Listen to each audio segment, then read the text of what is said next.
The story you're about to hear comes with major trigger warnings, so viewer discretion is advised. I took a job in the Walmart outlet located near the highway. Every evening, I used to drive my old rusty scooter to work. Being too young and moderately pretty, I happened to come across a lot of customers who would flirt with me. I would dodge them cunningly, but some people just can't handle rejection well. Though my house was at a 15-minute distance from the store, the ride wasn't that pleasing. I had to go through a rusty, narrow road amidst the woods to reach the intersection of the highway. The road was generally stranded. Being surrounded by deep woods, the ride was more like a safari to me. I could hear all kinds of weird insects singing with frogs. One time I almost had an accident when a huge bat flew over my head.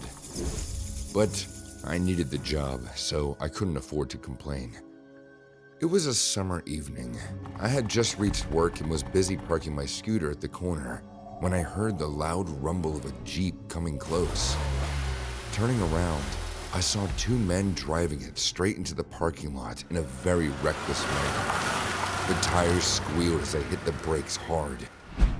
The man who was driving the car was skinny and had disheveled hair that hadn't been combed in years. His partner, though, was quite the opposite of him. Heavy built, muscular body, bald, and hairless. The man didn't have eyebrows either. They both looked at me and then exchanged a weird smile among themselves. I didn't want to pay any attention to them, so I ignored them and went inside to start my shift. I was stacking one of the aisles when I noticed the two men enter the Walmart. Their eyes scanned the store like a hawk, and when the skinny dude saw me, he gestured to his partner, which made him look at me too. They both talked among themselves in a very hush-hush tone, and then started to walk in my direction. Now, no matter how much I was creeped out, they hadn't done anything yet for me to throw them out of the store, so I remained calm. They came to me and stopped. The skinny man licked his lip while giving me a very disturbing smile, and the bald head guy just stared at me. May I help you? I asked. They both again exchanged sinister eye contact, like I had said something funny, and then the skinny dude spoke. Yeah, we need your help. Sure, what is it you're looking for? I tried to be strictly professional with them, thinking my cold behavior would make them leave me alone. You, the bald man said. Sorry? I don't understand. We would like you to have dinner with us. Pretty girl like you shouldn't be alone in this world. We too can take good care of you if you let us. Saying this, they both started laughing casually, but that was it for me. I screamed. Okay, listen, jerk. I know what vermin like you enjoy making girls uncomfortable, but I'm not an easy scare. So you can leave, or I can call the cops to drop you guys home. What will it be? Hearing me mention the cops, their faces changed drastically. Their sinister smiles and casual body language transformed into a serious frown. The skinny dude looked scared, but the bald guy made a poker face and walked away. Once they left the store, I watched them vanish into darkness of the highway, driving their Jeep. I heaved a sigh of relief, and for the next hours, I worked without any worries. I didn't tell anyone at work about this creepy encounter with the two men because I thought the matter had ended there. I left work around 10 p.m. Following the old same routine, I hopped on my scooter to leave when a shiver ran down my spine. I got a flat tire. No way that was possible, because I just got new tires last week. Suddenly, a glimpse of those two men smirking at me flashed in front of my eyes. This is how those morons took revenge then? Fine. I decided to file a report about them tomorrow. I was pretty sure the street security camera had managed to capture their number plate. By the time I figured out walking home was my only option left, it was too late. All the other employees were gone, and I was standing under the closed Walmart outlet, staring at the narrow road into the woods on the other side of the highway. I grabbed my bag close to my chest and started the most courageous walk of my life. The road was completely dark as there were no streetlights. I had to use the pale moonlight and my phone's flashlight to navigate my way. Unlike all the other nights, the woods were awfully quiet that night. I couldn't hear a single owl or cricket. All I could hear was my nervous, fast-paced footsteps. I was halfway down the road when bright lights illuminated me. At first, I covered my eyes out of reflex, but when I looked, the blood in my veins froze. It was those two freaky dudes waiting for me all this time, hiding in the shadows of these trees. I wanted to scream for help, but I knew no one would hear me.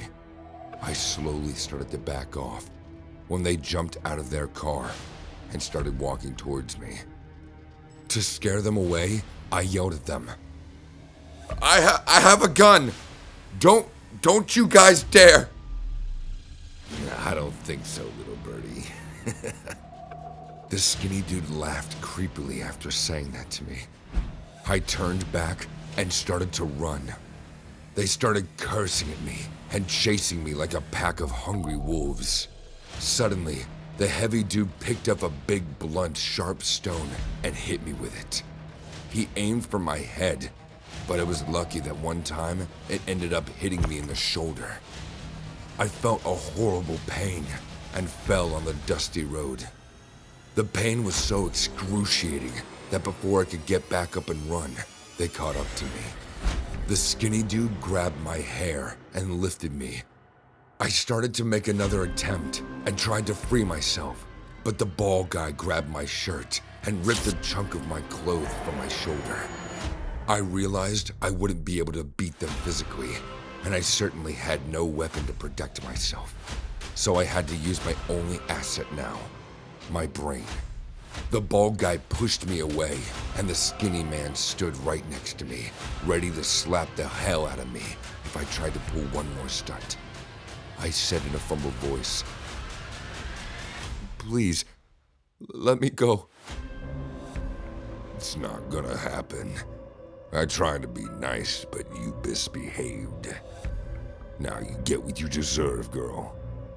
I realized this one is a talker, so I made my first move. "I'm sorry.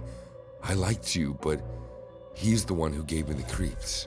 The bald man looked at his partner and then thought something, taking a pause. The skinny dude screamed, "Let's finish this, man. I'm dying to tear her entrails out." But the bald guy completely ignored him and asked me in a mellow voice, "So you'll go out to dinner with me?" "Yes, absolutely, I will. I would love to." Let's go then. Tucker, you have to hitchhike today. Come with me, Angel." I started to walk with him when the skinny man grabbed my hand and said, "What the hell, dude?" The bald guy turned towards him and looked at him, grabbing my hand. I said in a helpless voice, "Aren't you gonna show him who's the man here? A real man would beat the hell out of him to save a poor woman like me." What happened next was beyond my expectations. The bald guy threw his leather jacket on the ground and lunged over the skinny dude. They fell hard on the rocky surface, and I heard screams and punches back to back. The bald guy punched the skinny dude so hard that his partial face swelled with clotted blood. While fighting with each other, they forgot about me. Taking this opportunity, I ran towards their Jeep. The key was in the truck, and I twisted it without wasting a single more second. As the car engine rumbled, the two men looked at me for the first time. The bald guy let go of his partner as he finally realized that I made a complete fool out of him. I drove the car too fast for the first time. I didn't go home. Instead, I went straight to the police station, reported these two men. I stayed with my parents till the cops arrested them. Since then, I didn't do evening or night shifts anymore. This one terrible night is enough for me. On my first summer back home from freshman year of college, I picked up a part-time job at Pizza Hut, delivering pizzas in a town around 30 minutes away from where I lived. The area in rural Georgia is known for having places that are in the middle of nowhere. The Pizza Hut even delivered to the most remote areas imaginable in the town limits. I could fill books with the weird experiences that summer. From the call that came from a long abandoned warehouse, to the dog that got excited about the pizza in my hand and accidentally shredded my pants with her claws. But one will always stand out to me in my mind as the creepiest. It was getting fairly late at night, around 10:30 p.m., so I was confident at the time that I would be sent on no further calls before closing at 11. However, someone barely managed to miss the cutoff time, and our clerk accepted their order since they were so close. I was given the address and a large cheese pepperoni pizza. The first red flag was the driveway, or rather lack thereof. There was a mailbox, but no actual driveway, not even gravel. It was just grass and a barely distinguishable trodden pathway that resembled more of a service trail than it did something frequently used. I bumped along, wondering if there was even a route to the place, when I saw a slightly above average sized house come over the horizon, horribly dilapidated and surrounded by overgrown woods. I guesstimated where the rest of the driveway led and ended up parking in a grassy patch that could have been a walkway just as easily as it could have been the front yard. Headlights aimed towards the porch, as per company policy. I walked up to the door, but I believe that calling it a door is generous. It was a door frame, all right, but the door itself was just a large slab of wood propped haphazardly against the side of the house, barely covering the entrance. That was red flag number 2. The third and fourth red flags were also on the door. This included the A4 sheet of printer paper with the words "around back" scribbled in all caps, which was hanging just below the place where somebody had self-engraved the door with the title House of Bundy. Typically, I would never go around the back of the house, especially a shady, unlit house, and especially at night. However, it was my last drop of the day, and I was ready to get it over with and be on my way. Against my better judgment, I walked around to the back of the house. The door back here was an actual door, but it was covered in cobwebs and fresh spider webs. This was a door that had not been used in some time. I found the cleanest area available and knocked. I counted to 45 and knocked again. There were no lights on in the house, and I could hear no movement from inside. I knocked and counted again, and repeated the sequence 3 more times before I had finally crept enough to decide to return to my car. As I turned, I finally heard a voice coming from inside the house, clearly agitated, but I couldn't tell what it was saying. I tried to knock 1 more time, and I was counting. I heard something in the woods behind me. It started as just movement deep in the trees, but soon enough, I could make out distinct running footsteps coming directly towards me from the brush. As I'm standing there, coming to terms with my impending demise, I followed the direction of the noise to the edge of the woods, which is around 15 feet away from me. In the moonlight, I could see a woman who stepped out. She was relatively old, maybe in her 60s, I would guess. She had long blonde gray hair, which was tangled and matted and hung down past her hips. She was in what looked to be an original white nightgown, but at that time, it was dingy and had mud stains on it. She was barefoot, and her feet were covered in dirt and what had to be blood, presumably because she had sprinted through the prickly woods when there was no trail to be seen. I never learned her name, but I still affectionately refer to her as Red Flag number 5. She stopped short when she saw me and started to shake her head no, eyes wide.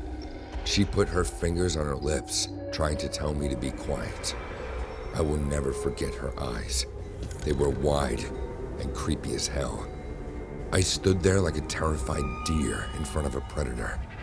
As she took a few more steps towards me, reaching out to me, fingers pointed.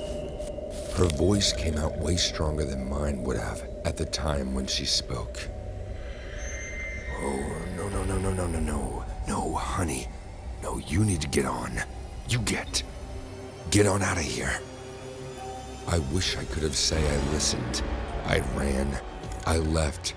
But I was so in shock at how the events were playing out that my self-preservation was put on the back burner while I tried to figure out what was happening. She seemed to realize that I wasn't moving. Even if I didn't, I couldn't figure out what to do, what was happening, or what to do with this stupid pizza in my hands.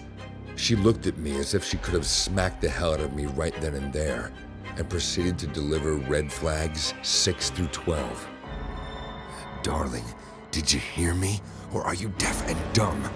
Young girls like you come here, and they don't get to leave." So I finally quit being the dumb person in a horror movie when I realized that this was not a funny little ghost story. This was 5'3", 116-pound me, potentially being targeted to be robbed, kidnapped, or worse. So I dropped the dumb little pizza and started running back to my car, which I had stupidly left on and unlocked, as was usual for most deliveries. As I neared the car, I heard a slam from behind me, and I looked over my shoulder to see that the wooden door had been pushed over and had fallen onto the porch beneath it.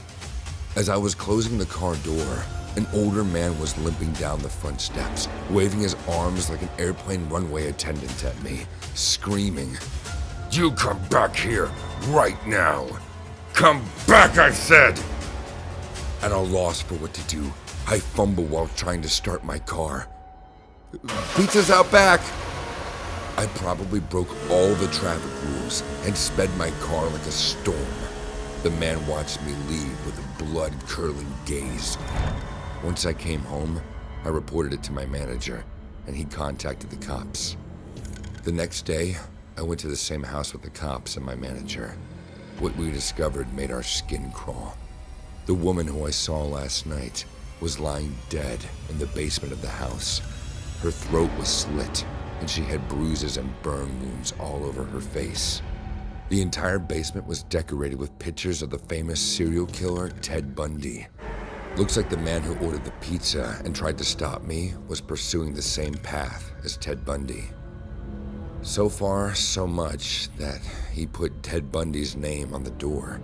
The woman's mouth was sewn shut with a needle and thread. Her face looked horrible. The cops are trying to identify her. They suspect that she was probably a sex worker whom this man picked up from a bar or someplace shady. Last night, she maybe got loose and came out of the house while the man was busy fishing for a new victim. Even though I was saved by the woman, she couldn't escape this monster. I hope this man gets caught, because what kind of sicko idolizes Ted Bundy?